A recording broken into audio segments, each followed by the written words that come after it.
Hello. Hello. We are obviously different people. We are filling in for Joy Comes in the Morning. Yep. I'm Gina. I'm Zach. This is part 1. We're giving you 2 parts, so you have us now and you'll have us next week. Yes.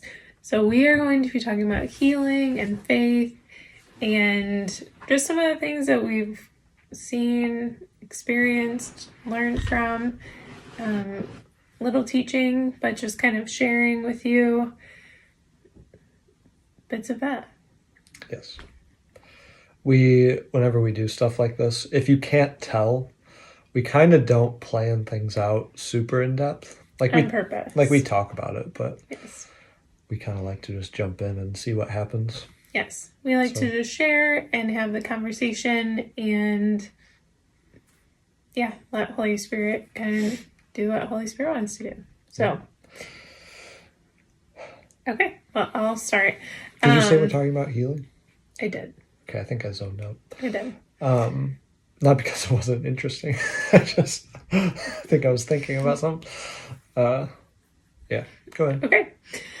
Well, healing is something that we are both really, really passionate about. And actually over the last couple months, I've really been diving into it deeper and just really listening to a lot of testimonies. And the reason why testimonies are amazing is because testimonies build faith.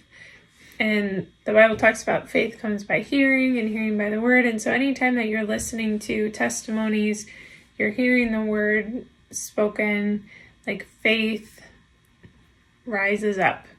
And whenever there's faith, there's expectation, and that changes everything when it comes to healing. And so that's kind of what we want to talk about, and then share some testimonies and just kind of what we've seen and experienced being in the church and just in our own personal lives with healing. Do you want to start? Start? You just started. Well, I mean. Well, I don't know where to go from that except to say, this isn't specifically on healing, what I'm going to say, but it connects. Well, I'm trying to, but I'm trying not to push it. Okay. We'll just, move in and out. So we're talking about healing. That's kind of the focus, but really, you get down to the character of God, and, we say, and we hear this a million times, if you've been a Christian. You're supposed to have it this way, right? Yeah. Okay. How good God is. And if you've been walking with the Lord for, probably for any length of time, you've experienced his goodness. And it's one of those things where when you're confronted with how good he is, it kind of just rocks you. What? I just think it was the other way. It kind of just rocks you, right? But then as time goes on, and we'll say yeah, God's good, or we believe he's good, or he's a good father, and it can kind of fade, what would you call it? The reality of how good he is. And kind of the point of this, and even the journey of learning about, in this case, what we want to focus on with healing and how things work, and when you do get those testimonies and things happen, it's a lot of the testimony stuff, and when you're pressing into that, is actually about the rehearsing those moments where you're actually confronted with how good he actually is. And no matter how much we talk about it or how many times we see his goodness show up, the reality is we really have no idea how good he actually is. And so part of the importance of testimonies is actually keeping before us, keeping in front of you, whatever story that is, story after story of the reality of his goodness. Yeah.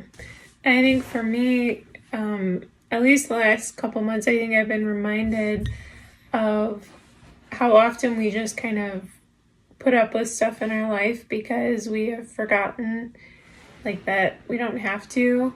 And I was with a a friend recently, and healing is not something that she has had in her life, like believing that God heals. And it just was like in front of me, like, oh my goodness, like there's so much that we're missing out on if we don't step into believing that he's the healer and that we can actually experience that. And even like there's been times where I'll just like put up with stuff in my body because I don't even think like, oh, I don't need to. And there's testimonies in my life of times where I've been healed and I wasn't specifically like asking for it, but I got completely healed. And there's been times where I was praying for it and got healing too. So we can share testimonies from our own life. But I think like for us, like, I mean, our journey with healing, like a lot of it started through when we went to Rhema, like we were just hearing testimonies after testimony after testimony from Kenneth Hagin of healing. And, you know, when you hear people sharing what God is doing and what he has done, like, I don't know if you've ever experienced that, but immediately like something in your spirit is so excited and like alert and like wanting to know more. And that's what I love. Like when you start sharing testimonies, when you start sharing the goodness of God, like we are designed to like want that and to connect with that. So Yeah, and part of I guess right now we're focusing on testimonies.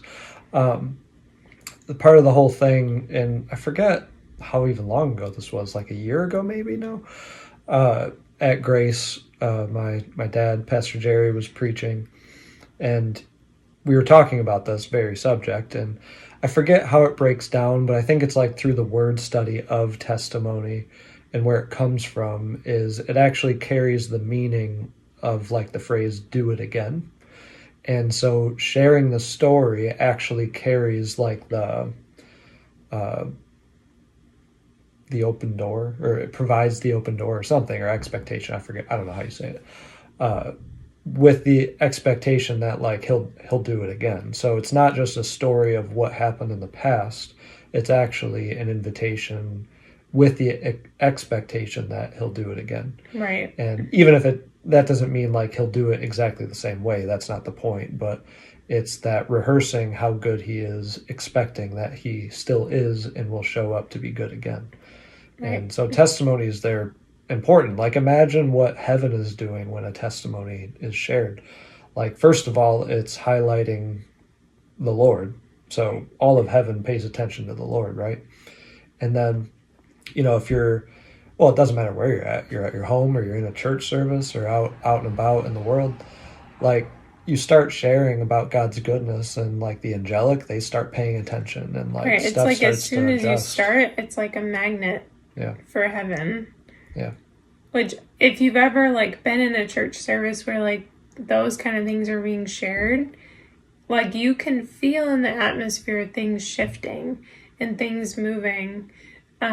Whenever like I have shared a testimony, like whether it's on a weekend or whatever, in a class that I'm teaching, whenever a testimony is shared, you can sense in the room a complete shift. And that's because there's actually faith attached to it. And you're like releasing faith when you share a testimony. So if like I shared a testimony, and this is real, like I was pregnant and I had like really bad hip pain. It was awful. I could barely walk. So bone, joint, I don't know, whatever related. And I was in a service and we were worshiping, and all of a sudden I was completely healed and could walk totally normally. And whenever that testimony is released, like anyone with similar issues can grab hold of that and say, okay, that happened. That's mine. Like, And with that, I can receive that. With that one, no one even laid hands on you, right? No one laid hands on me. And actually, something similar happened, I think, the last time I was pregnant. And I don't remember all the details, but it was similar. It was something that I wasn't necessarily even, like contending for, but I hadn't even thought like, oh, maybe I should pray for this. And it was in like a service, and I was completely healed. There was another one, this was more recent, where this was at church, and I had seen someone that was like kind of like walking with like a limp. And so I just said, hey, can I pray for you? And I felt like the Lord was saying, like, check his feet. So he sat down, and they weren't the same length. Like, his legs weren't the same length. And so we prayed for his leg to grow out, and it did. Like, his leg grew out, and, like, he wasn't walking with the limp anymore, which was causing actually a lot of back pain. He was having a lot of back pain. So that was awesome. Mm-hmm. Do you want to share any more testimonies? Well, I don't have a specific testimony like that right now. I mean, other than, well, I have some I can share in a minute. I actually want to give a little more detail to your hip one. Yeah. So you can add in, but I'll just add what I remembered. This case, it was actually like an angelic thing. Like, it wasn't like someone, we mentioned no one laid hands on you. But it was actually like you were aware, like an angel showed up, and the angel was carrying like hip bones. Is that right? It was like a whole pelvis, basically. The whole pelvis. So like that whole thing. And did you say that you were pregnant? Yeah. Yeah. So like part of what you were dealing with was a result of the things changing because of pregnancy. Right. So it was like, not that the pain was natural, but the thing happening was like something that can happen. It wasn't like just some random thing. But the angel showed up with hips, and you saw him place it in you. Mm-hmm. And that was the moment of healing. Right. Not that it always happens like that, but it's like heaven's so creative, and even the ways things happen and healing can show up. It's, of course, like, hands being laid on you. That's a big thing that, we're accustomed with. It can just be the spoken word. It can be an angelic visitation. Yeah. It can be all kinds of stuff. But I want to just say, like, anyone watching this right now, I want to just release the faith that, like, while you're watching this, you can be healed. Mm-hmm. Like, while you're watching this, you can receive healing. So pay attention, like, whatever you are dealing with, like, make sure you check yourself out at the end of this, because I believe that as you're watching, people are going to be healed. Yes. Yeah, and I'm glad you said that, because I was going to say something about that. Like, again, we're focusing on testimonies right now. There's been times where I've been a part of this, so I would just encourage you to pay attention to this. If you're in a situation that you can control something like this, where you or someone else is sharing a testimony of any kind, don't pass up on that opportunity to pray or speak to something or deal with whatever that thing may be, like in someone else's life, if it's applicable.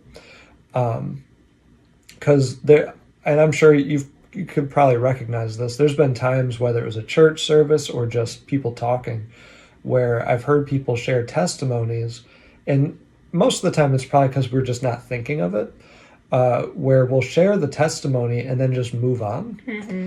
And the more I've begun to pay attention to that very thing, the more I notice, like, as soon as that, like Gina mentioned earlier, when the testimony is being shared, you can like feel the shift happening, like something's present, like, the presence of God or whatever, however you want to describe it. It's like the opportunity's there. And a lot of times, because we're not paying attention, we can miss out on that opportunity. Yeah. So pay attention. I mean, there may be situations where you have no control. Like if you're in a church service and you're just sitting there, you can't take over the service and do something like that. But, if it's something you can do, like, don't pass up on that opportunity, because the very act of sharing the testimony opens that door for God to do it again. And it's such a simple thing to do. Like, you can be with people that aren't even saved, and like, you were sick and then now you're not. Mm-hmm. And like, it's a perfect, like, hey, this is what happened.